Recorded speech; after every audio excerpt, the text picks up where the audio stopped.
शनैः पन्था स्नेह कंथा शनैः पर्वता मस्तके शनैर्विद्या शनैर्वितम पंचतानि शनैः शनैः। कहते हैं कि 5 कार्य जीवन में बड़े धैर्य से स्नेह स्नेह मैंने धीरे धीरे करने चाहिए। कौन कौन से कार्य बताए हैं कि स्नेह पंथा, पंथा मैंने पथ मैंने रास्ता, मैं व्याख्या नहीं करना चाहती यहाँ पे क्योंकि ज्यादा टाइम लग जाएगा।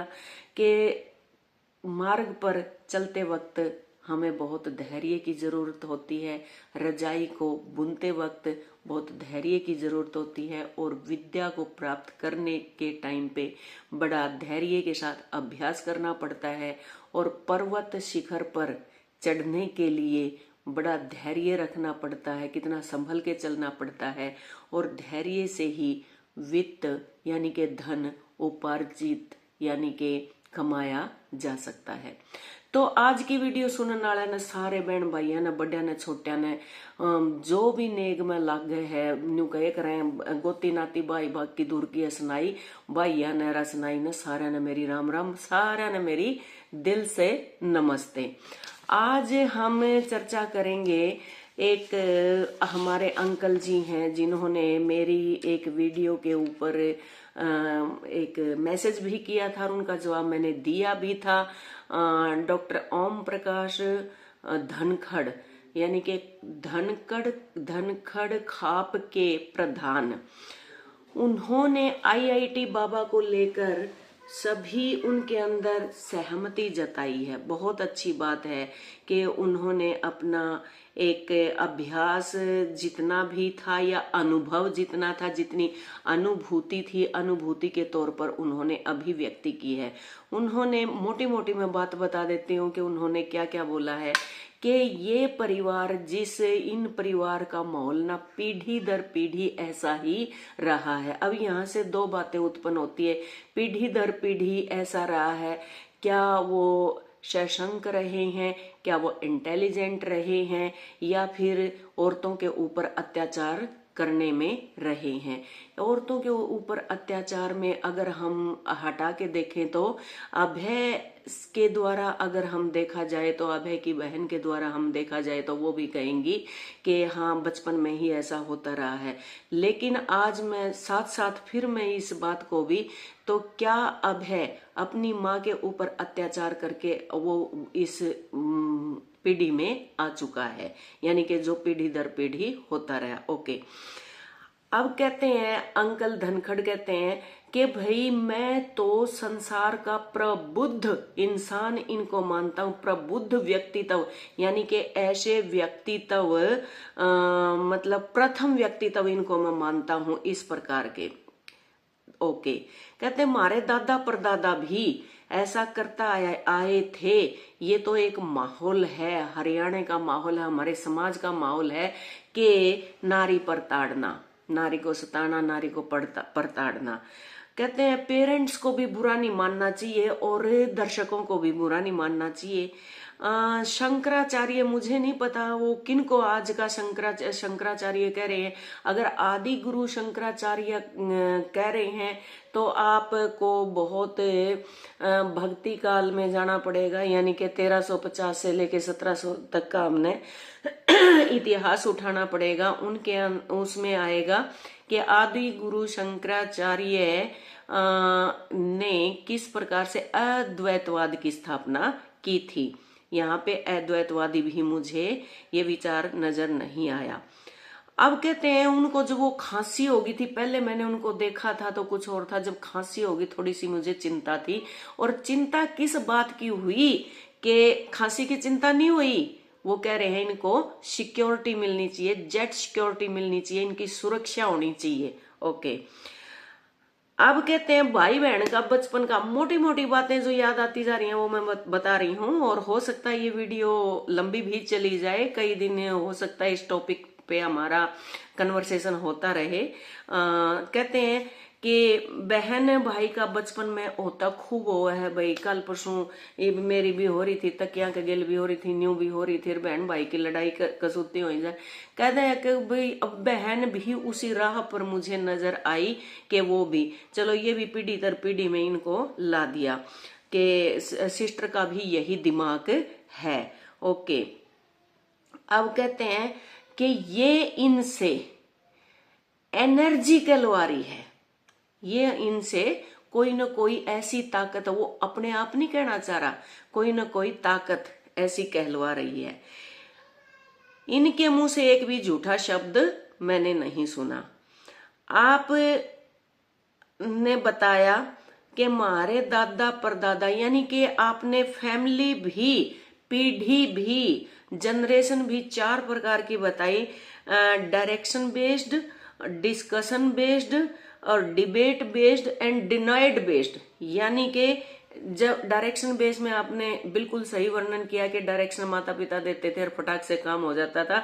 डिस्कशन में ऐसा था कि भाई काम करना भी है और डिस्कस भी करना है कि मैं क्यों करूँ, क्या इसके पीछे वो क्या है। और डिबेट में बहस करती, मैं करूँ क्यों, आप क्यों नहीं, ऐसा क्यों नहीं। और डिनाइड में तो डिनाई कर ही दिया कि हमने तो करना ही नहीं करना, कि जिस वो कहते हैं ना कि जिस काम को तू मना करेगा नासिह, नासिह मैंने नसीहत देने वाला, जिस काम को तू मना करेगा नासिह, 100 काम छोड़कर हम वही काम करेंगे। यानी कि डिनाइड बेस्ड फैमिली हमारी आ जाती है। फिर कहता है कि अभय का लालन पालन हुआ कि ये 13 से 18 साल के बच्चे जितने आते हैं उनमें आ जाते हैं, लेकिन वो आपने बताया पोते, और ये चला गया डिबेट बेस्ड फैमिली के अंदर चला गया। ठीक है कि किसी ने बुरा नहीं मानना चाहिए, किस हद तक गया, हमारा कोई सरोकार नहीं, ये नहीं वो नहीं। अब अंकल जी मैं इन बातों का जवाब किस ढंग से दे रही हूँ, जो मैं उचित समझती हूँ उनका ये बात का मैं जवाब दूं। आपने कहा ये ठीक है कि पीढ़ी दर पीढ़ी चलता इनमें आ रहा है, जेट सुरक्षा दी जाए। खांसी हुई, वो सेहत के लिए आपने जेट सुरक्षा नहीं मांगी, वो स्वास्थ्य की सुरक्षा नहीं मांगी, आपको स्वास्थ्य का पता भी चल गया, लेकिन उसके बाद भी आपका हृदय नहीं पसीजा कि सबसे पहले सुरक्षा क्या काम आएगी अगर इसका स्वास्थ्य ही ठीक नहीं रहेगा। अगर ये बचेगा ही नहीं तो स्वास्थ्य किस काम आएगा ना, सॉरी, जेट सुरक्षा क्या काम आएगी। जेट सुरक्षा क्या खाली खंडरों की करेंगे फिर वो। लेकिन यहाँ पे आपने जो सुरक्षा मांगी, जो आदमी बैरागी बन चुका है, जो आदमी सन्यासी बन चुका, उसको काहे की सुरक्षा। वो कोई आम आदमी की तरह घर में यूं चिंता करने वाला। अब आपने तो कह ही दिया कि माता पिता बुरा ना माने और उन्हें भी छोड़े देना चाहिए, तो फिर क्या की चिंता। जो परमात्मा परम सत्ता की उसमें शरण में जा ही चुका है, क्या उसको भी सुरक्षा की जरूरत है?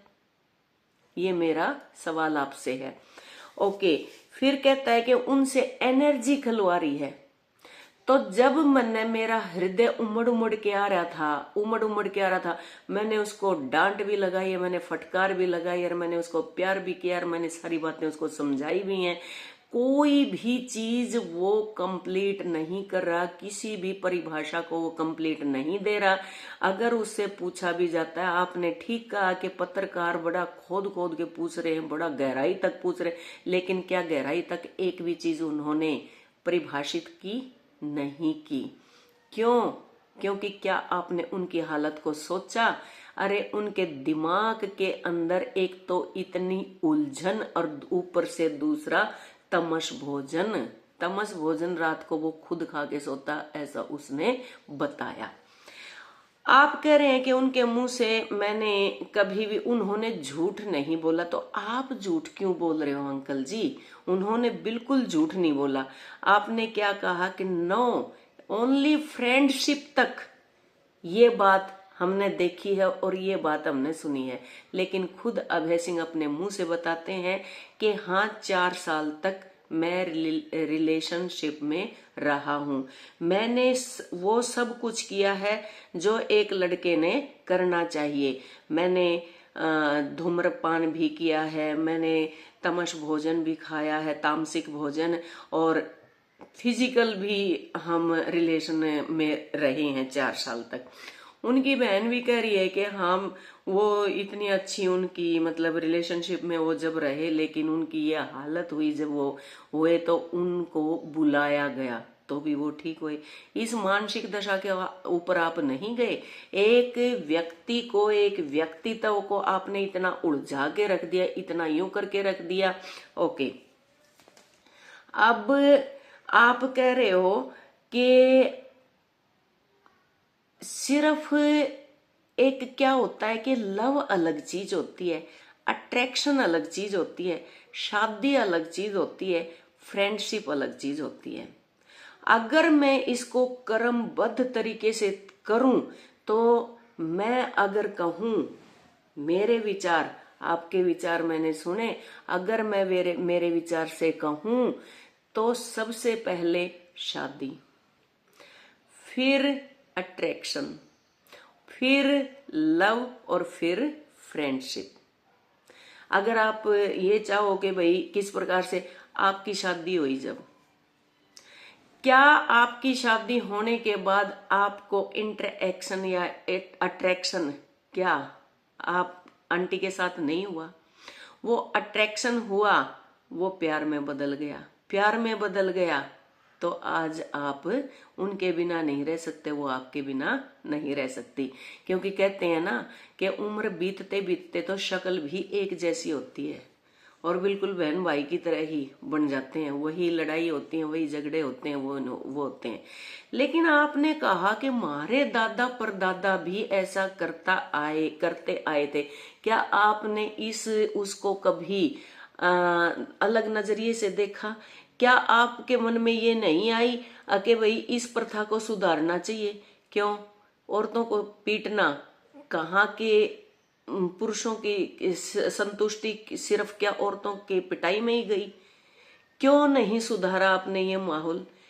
क्यों आपने इस प्रकार का माहौल चलते देना चाहिए? लेकिन मेरा आपसे फिर एक सवाल अंकल जी आता है कि आप प्रधान हैं, एक खाप के प्रधान हैं, जो माना जाता है कि आजकल पंचायतों का इतना मतलब नहीं रहा है, इतना यूं नहीं रहा है, और घर के अंदर आप देख रहे हैं, समाज के अंदर देख रहे हैं इतनी कुरीतियां। ये खाप, ये पंचायत, ये पंचायती ही बच्चों का बिल्कुल, मैं धड़ल्ले से आज मैं कहने में कोई भी हिचक नहीं रखूंगी कि इस प्रकार के वो के समाज को बिगाड़ने में इनका सबका बड़ा हाथ है। क्यों? क्योंकि आप मेरे को ये गिना दो कि भाई पंचायत ने ये काम कर दिया, सिर्फ और सिर्फ एक बेस बना दो। अगर आप कुछ भी नहीं कर सकते तो बच्चे को सिर्फ एक अच्छा नागरिक, एक अच्छा इंसान बना दो, सारा सिस्टम अपने आप सुधर जाएगा। आपके इस संदेश से अब पता क्या होगा कि मैं तो इसमें बुराई नहीं मानता, माँ बाप ने भी बिल्ला नहीं माननी चाहिए। लेकिन फिर मैं आपको याद दिला दूं कि अभय के पिता की सरकेजम हंसी, कटाक्ष वाली हंसी, क्या आपने नोट की? जिसका बच्चा चला गया हो वो इस प्रकार से, मैं तो चाहूंगा कि वो कल आ जाए। कल क्यों? अभी क्यों नहीं? इसी वक्त क्यों नहीं? अब और भी कई उन्होंने दिए, लेकिन फिर भी उस इंसान की मैं इंसानियत इतनी मानती हूं कि उनका मन भी द्रवित हुआ।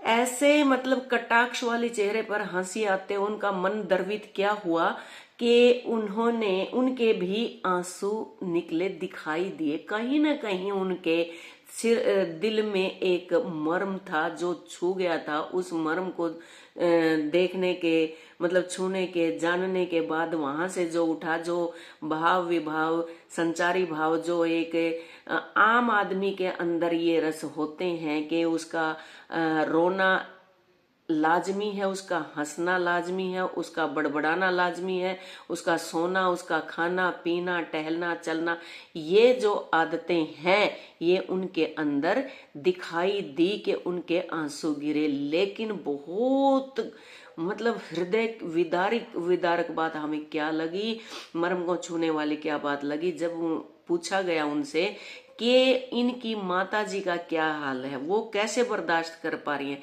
वो इतनी बड़ी हंसी हंस गए कि जैसे कि माँ और बेटे से दोनों से उन्होंने जन्म जन्मांतर का बदला ले लिया हो।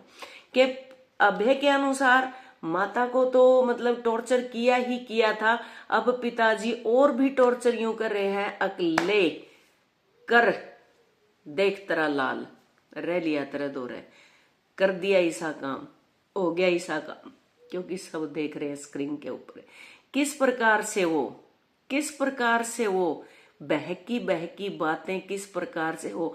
और आपको भी अंकल जी पता है कि कैसे वो किस दौर से गुजर रहा है।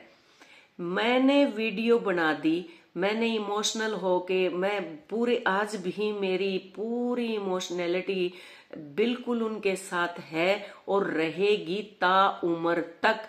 आपने मेरे के ऊपर भी क्या बंधन लगाया था कि बेटी जेनेटिक ठीक है, तुम्हारा वो भाई है, लेकिन बार बार इस प्रकार की वीडियोस बनाकर उसको मतलब घर की तरफ मत खींच। क्यों?